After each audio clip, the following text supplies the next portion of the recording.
AfriForum het verlede week met die leiers van die March and March beweging vergader. Hierdie organisasie het berig geword vir anti-immigrante sentiment en het selfs aan die einde van Junie groot dele van die land tot stilstand gedwing. Kali Kriel van AfriForum en Sandile Dube van March and March is hier om oor hul ontmoeting te praat. Sandile, so did you ask for the meeting with AfriForum? Actually, I think it was a mutual friend that organized the meeting, and yeah, we were very receptive. How did you experience that meeting? What were your expectations going into it? Well, it was just candid mutual expectations to learn, as per Jacinta's words. So we're there to learn. But what I like the most, as we opened the meeting, you know, the word of God that took over. So that for me, that took it for me.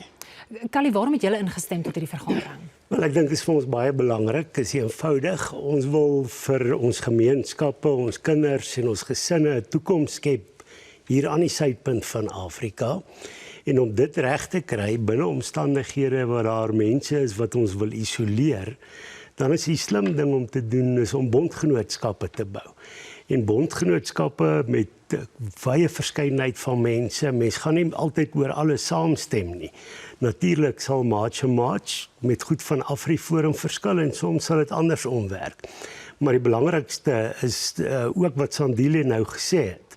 Daar is bepaalde waardes, konservatiewe sosiale waardes wat ek dink gedeel word in terme van godsdienst, Christelike waardes, die vergadering hoe dit geopen is, wat moedertaalonderrig betref, is daar ooreenstemming wat spesifiek die wetteloosheid en misdaad betref, is daar gemeenskaplikheid dat ons daarteen moet veg.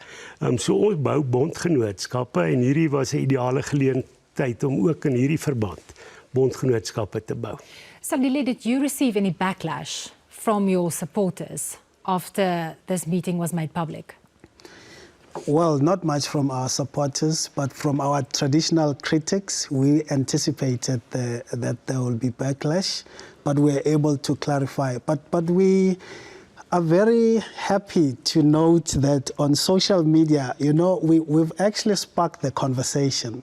Our followers versus our traditional critics, they were correcting each other. So I love the conversation that was on social media. And South Africans are actually at another stage, 32 years into democracy. South Africans are looking for new pathways. So your organization was started on this issue of illegal immigration and the arguments about what it does to the country. What are some of the other issues that you will be fighting for in future, or would you say you are still a single issue organization?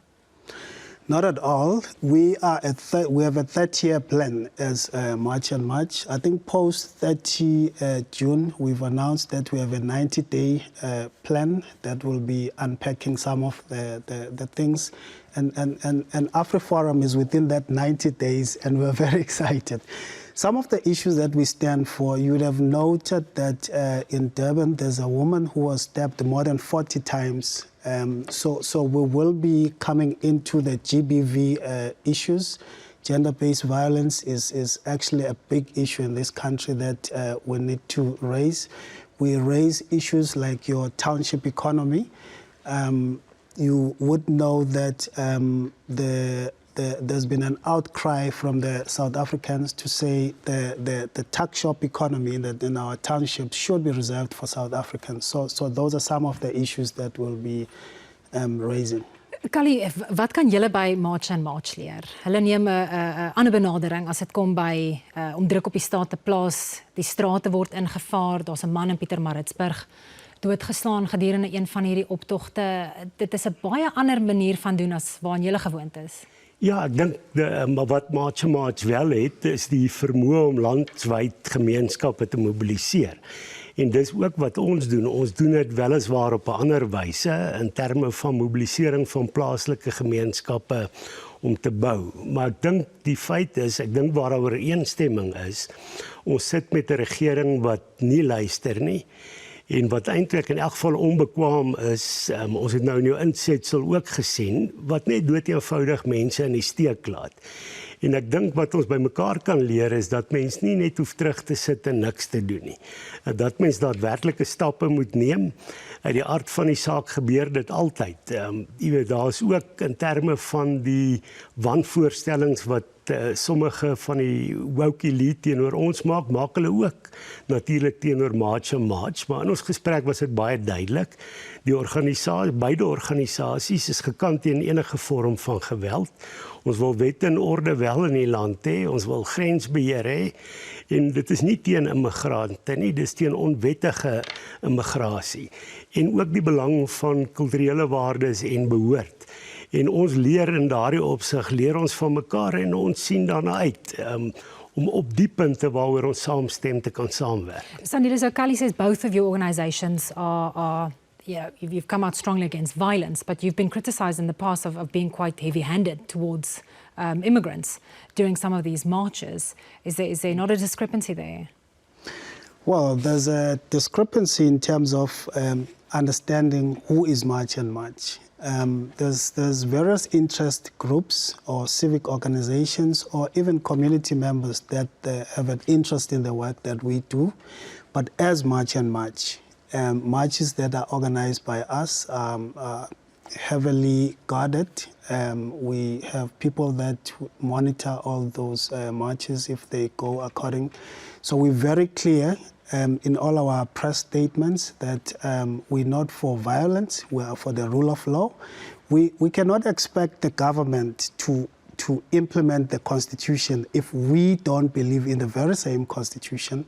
So we anti-violence, we're anti-looting, we're anti-demolition of any property. So March and March is anti all of those. I want to ask you, because Kali said, things that you agree on is things like family values. It's more of a conservative approach, and that, arguments have been made that most South Africans fall in that camp and sit around that same fire. So would you say, because both of your parties have also, both of your organizations have said that you are not interested in going into formal political party politics, is the future of the country then one of organizations like yourselves, and ek wil yourself te vra, Kali, where power rests in organizations like yourself?